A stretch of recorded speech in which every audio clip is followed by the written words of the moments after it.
Assalamualaikum warahmatullahi wabarakatuh. Alhamdulillah, Allah Akbar. Macam ni sahabat, benar seperti apa yang sahabat cakap tadi, dan saya tahu sebenarnya sahabat pun tahu apa yang saya tahu, dan sahabat pun faham apa yang SB bagi tahu. Sebenarnya saja je sahabat ni nak bagi panjang sikit kan, dan tak apa. Dia betul memang dah tahu, cumanya nak bercakap boleh insyaAllah. Sebab apa yang SB bagi tahu tadi tu memang dah jelas bahawasanya kita melihat wajah Allah yang sebenar diri Allah. Ibarat kita nampak pohon pokok tu, terang dan nyata tu, macam itulah kita nampak Allah tu di dalam syurga, macam itulah dia. Maksudnya secara bayangannya macam tu. Masuk SB kat dunia ni kita cuma nampak bayang pokok. Kat syurga nanti kita akan nampak pokok yang sebenar. Ibarat macam itulah kita dengan Allah pun, kita akan nampak Allah yang sebenar diri Allah tu macam mana dia tu, yang sebenar-benar diri dia tu dalam syurga nanti je baru kita boleh nampak. Cara kita di dunia ni kita cuma buat bayangan saja, yang kita sebut sebagai tajalli af'al, tajalli sifat, tajalli zat, tajalli asma, semua tu kan kita mengenal Allah. Jadi nak kata kita buta, kita tak buta. Kita dah nampak melalui mata batin kita, mata hati kita. Mata kasar kita memang tak nampak lah kan. Sebab yang zahir boleh nampak dengan mata zahir, yang gaib boleh nampak dengan mata gaib. Nampak dalam bentuk rasa lah, dan juga dalam bentuk faham, dalam bentuk bayangan. Macam roh kita kan, roh kita tak nampak dengan mata kasar, tapi kita boleh nampak dengan mata zahir kita, sama ada dengan rasa ataupun dalam bentuk bayangan yang Allah Subhanahu Wa Taala izinkan untuk kita lihat macam mana roh kita kan. Jadi ini baru kita dengan sesama makhluk, roh pun makhluk kan.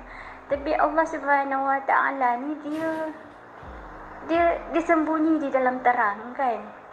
Iya, dia umpama cahaya. Dalam cahaya tu pun itu baru batasan ilmu baru, bukan diri Allah lagi. Nur di atas nur kan, itu pada batasan ilmu lagi, pada batasan makhluk lagi, bukan pada wujud Allah, sebenar diri Allah lagi. Jadi macam itulah, sebab Allah dah tulis bahawasanya bukanlah kata macam kita main sembunyi-sembunyi, tapi Allah dah kata dia nak jumpa dengan kita masa kat dalam syurga. Nanti kita nak buat macam mana kan. Jadi kita kena akur lah.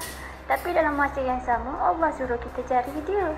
Cari macam mana, cari dalam kehidupan kita ini supaya kita berada di ihdinas siratal mustaqim. Jadi benar apa yang sahabat kata tadi, kalau kita buta kat dunia, butalah kat akhirat kan. Jadi kita celik dalam perjalanan rohani kita. Yang buta tu masa kita tak sedar pun pasal kewujudan roh kita, kewujudan diri rohani kita. Kita tak berjalan pun kan. Jadi masa tu memang kita tak ada kesedaran. Jadi bila tak ada kesedaran, memang kita buta lah. Tapi bila Allah Subhanahu Wa Taala memeluk kita dengan cinta dia, maka kita sedar. Bila kita sedar, kita bergerak kepada Allah. Jadi kita ni dalam perjalanan, contoh SB kat Kelantan kan, nak pergi KL.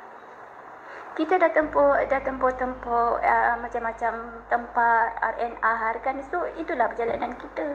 Jadi sahabat nak takut apa, sahabat dah berjalan pun. Cuma sampai tak sampai masa tu hanya Allah yang tahu. Dan soal sampai tak sampai pun bukan kekuasaan kita. Kita cuma boleh usaha dan doa dan berserah diri pada Allah Subhanahu Wa Taala. Dan Allah Subhanahu Wa Taala pun bukan nak tengok kita sampai tak sampai, tapi Allah nak tengok sejauh apa usaha kita, sejauh apa kita mujahadah muhasabah diri kita, semana kita berjuang. Itulah jihad dalam diri kita kan. Jadi nak takut apa, memang kita tak boleh balik undur belakang lagi dah. Jadi kalau Allah takdirkan kita masuk ke dalam neraka pun, kalau kita redha dengan takdir Allah, maka Allah akan redha akan kita. Bila Allah redha balik dekat kita, maka syurga juga tempat dia, dan kita akan dapat juga lihat Allah. Sebenarnya dalam kehidupan kita ni, Allah cuma nak tengok kita ni redha tak redha dengan dia kan. Kalau kita redha dengan Allah Subhanahu Wa Taala, maka kita akan dapat redha Allah pada diri kita. Kalaulah Allah takdirkan kita masuk neraka, kemudian kita redha dengan sebab kita cinta kepada Allah. Jadi dengan sebab redanya kita pada takdir Allah tadi, maka Allah akan redha balik pada kita.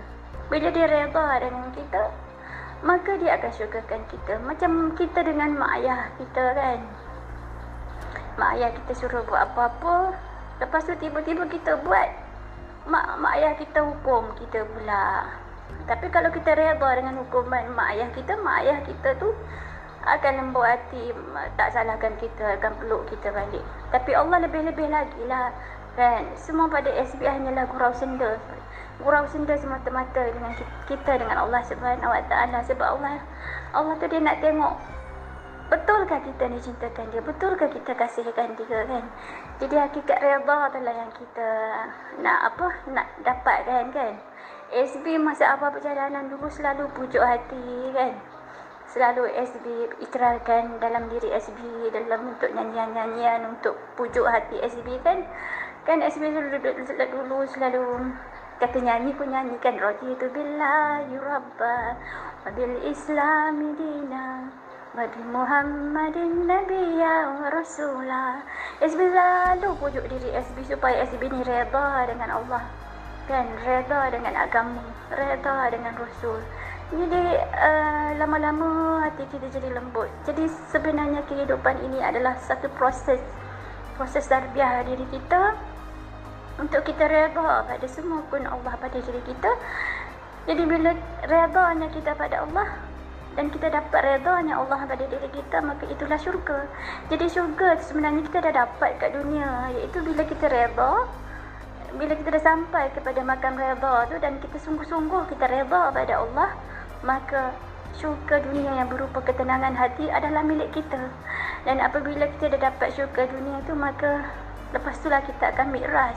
Kita akan sampai kepada marabatillah. Jadi kita nak apa lagi? Itulah nikmat dunia yang kita dapat, sebesar-besar nikmat yang belum tentu orang dapat. Tapi itulah Maha Pengasih Penyayang Allah, semua dia bagi nikmat. Siapa yang nak, orang tu akan dapat.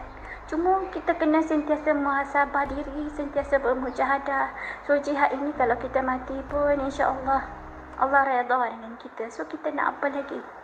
Sebenarnya pada SP syurga dan neraka tu adalah pilihan. Syurga neraka pada SP adalah pilihan. Kalau kita nak syurga, kita pilih syurga. Kalau kita nak neraka pun kita pilih neraka. Macam mana? Dengan cara sama ada kita nak redha atau kita tidak nak, kita tak mau redha. Kalau kita redha, kita akan dapat syurga. Di dunia lagi kita dah dapat. Tapi kalau kita tak nak redha kepada takdir Allah, maka di dunia lagi kita dah dapat neraka. Kita masih duduk dalam neraka. Jadi pada SB syurga dan neraka tu adalah pilihan. Sebab itulah bila kita dah memilih syurga di dunia, kita akan mudah untuk dapat syurga di akhirat nanti. Jadi terserahlah pada diri kita. Sama ada kita nak apa yang kita nak. So pada SB semua tu dah jelas. Syurga neraka tu Allah bagi kita pilihan. Tak adil kalau Allah tak bagi pilihan, tiba-tiba Allah hukum kita kan. Sedangkan Allah itu maha adil, maha bijaksana. Jadi kalau Allah tak bagi pilihan syurga neraka kat kita, di mana sifat adil Allah? Terima kasih.